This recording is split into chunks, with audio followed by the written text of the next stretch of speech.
Kita beralih Pak ke topik lain. Kalau kita berbicara masalah infrastruktur, pembangunannya di masa Pak Jokowi dan juga Pak JK.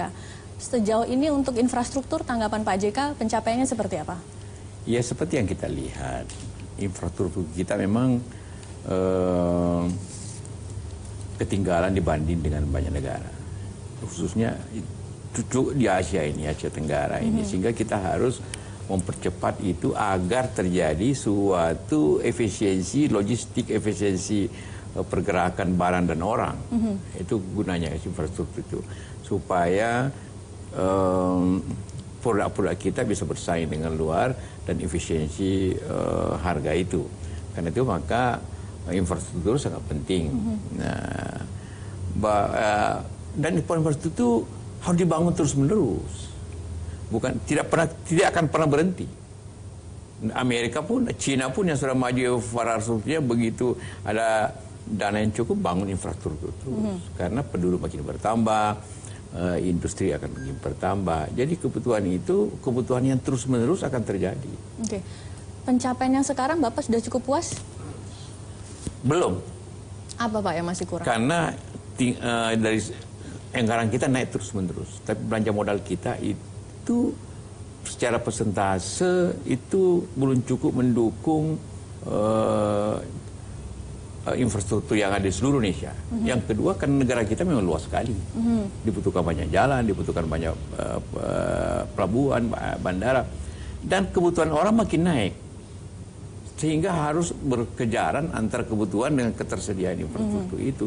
Dan lama-lama infrastruktur harus lebih modern. Contohnya orang dulu hanya butuh bus kota, tapi sekarang orang butuh MRT. Orang butuh lebih cepat lagi dengan LRT. Jadi makin lama makin mahal juga infrastruktur itu. Maka dibutuhkan anggaran lebih besar lagi. Anggaran kita yang tersedia untuk belanja modal tidak sebesar apa yang seharusnya kita buat itu. Oke. Pak, berbicara masalah belanja, berbicara juga masalah ekonomi, angka nilai tukar rupiah kita pada minggu ini tertinggi tahun ini, 14.400.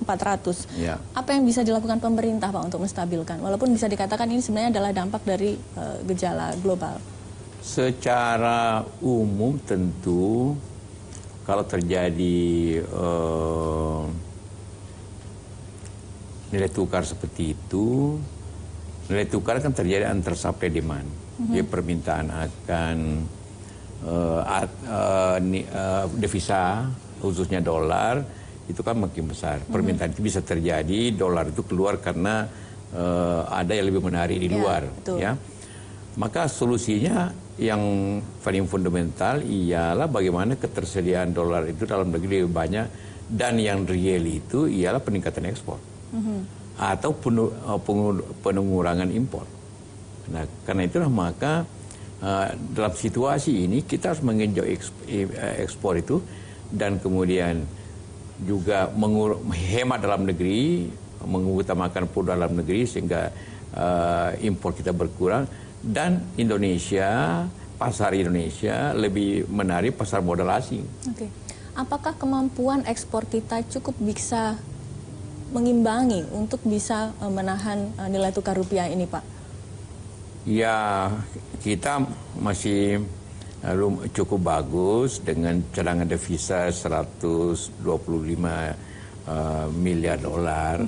Tetapi apabila ini berlangsung jangka panjang, karena hampir semua negara-negara berkembang, emerging market seperti Indonesia, ini terjadi pelemahan mata uangnya, seperti Turki, Brazil, Argentina, ataupun Malaysia, Afrika Selatan. Yang kuat cuma Thailand. Nah, itu terjadi karena kekuatan ekonomi dalam negerinya yang berbeda. Okay. Kalau banyak yang mengatakan ini tidak ada alasan untuk kemudian tetap tenang, kita harus waspada, kemudian banyak mengatakan ini jangan-jangan nanti bisa krisis. Apa tanggapan Pak JK? Jangan lupa, pelemahan rupiah itu tidak 100% menyulitkan. Pengusaha atau daerah yang hasilnya lebih banyak ekspor itu justru mereka menikmati. Dengan umumnya luar Jawa itu menikmati dolar lemah itu. Di Sulawesi Selatan orang bergembira karena harga udang, harga coklat, harga kopi semua naik dalam artian rupiah. Di Sumatera harga karet, harga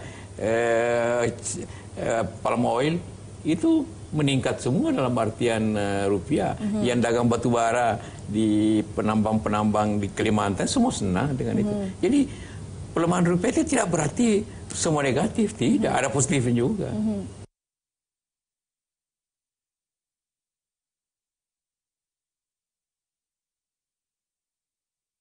Bagaimana menyeimbangkan Pak antara yang positif mendapatkan dampak pelemahan rupiah, tapi di satu sisi ada juga bidang-bidang lain yang kemudian keteteran karena rupiahnya akan terjadi penyeimbangan pasar.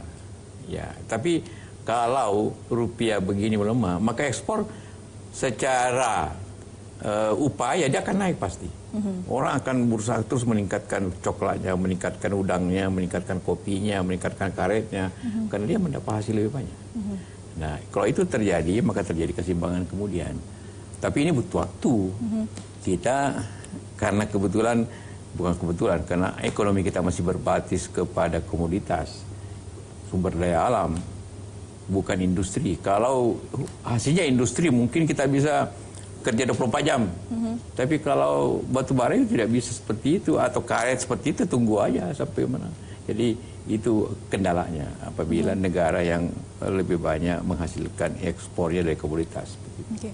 Pak JK, tidakkah khawatir terkait dengan pelemahan isu rupiah ini menjadi senjata untuk para oposisi menyerang pemerintahan, hasil kinerja pemerintahan Bapak? Ya, apa saja oposisi itu, apa saja semua bisa dipakai.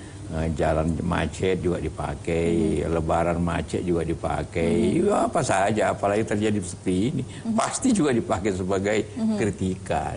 Itu dalam perpolitikan itu selalu begitu. Tapi kemudian bagaimana meyakinkan pemerintah, masyarakat untuk bisa tetap tenang? Seperti saya katakan, saya ingin ulangi, tidak semua negatif. Jangan lupa, Cina itu maju ekspornya karena dia lemahkan setengah yuannya.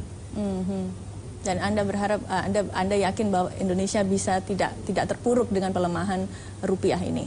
Oh iya, bisa saja terjadi. Kalau itu kita manfaatkan sebaik-baiknya dengan meningkatkan penghasilan ekspor, itu bisa terjadi. Pak, saya tertarik dengan kata-kata oposisi tadi. Anda mengatakan bahwa oposisi apapun isunya pasti kemudian bisa digoreng menjadi negatif.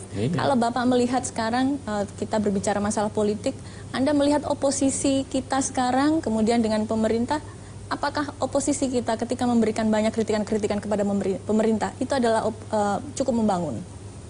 Ya, namanya oposisi, apalagi media begini sekarang ini sangat cepat. Anda semua juga media sosial itu kadang-kadang berlebihan juga itu cara kritikannya. Tetapi kalau kita lihat dari sisi partai atau sisi parlemen contohnya, karena kritikan yang paling keras terjadi kan bisa dilihat dari struktur di parlemen. Jadi kan yang oposisi benaran artinya tidak berada di pemerintahan kan cuma 3 partai kan, Demokrat, Gerindra dengan PKS. Yang 7 kan ada di pemerintah. Jadi sebenarnya walau pemerintah aman-aman saja dari segi kritikan di sisi konstitusi, aman-aman saja. Anda mengukurnya dari sisi konstitusi, tapi kalau di luar sana mungkin isunya luar biasa, Anda merasa itu bukan ancaman untuk pemerintah kita? Kalau kritikan itu negara demokrasi, pilihan kita sebagai negara demokrasi harus siap menerima kritikan. Itu tidak bisa berdemokrasi tanpa kritikan, dan tidak ada itu. Oke, walaupun mungkin kritiknya sepahit apapun itu ya Pak JK? Oh iya, dan pengalaman saya bertahun-tahun, semua bisa diselesaikan. Oke, baik. Pak JK, saya nanti boleh diajak jalan-jalan sekitar rumah, Pak? Boleh. Karena tadi saya lihat suasana rumah dinas Wakil Presiden cukup asri ya. Oke, siap. Kita akan kembali saat lagi, saudara. Tetap bersama kami di Tokoh Kita Jak TV.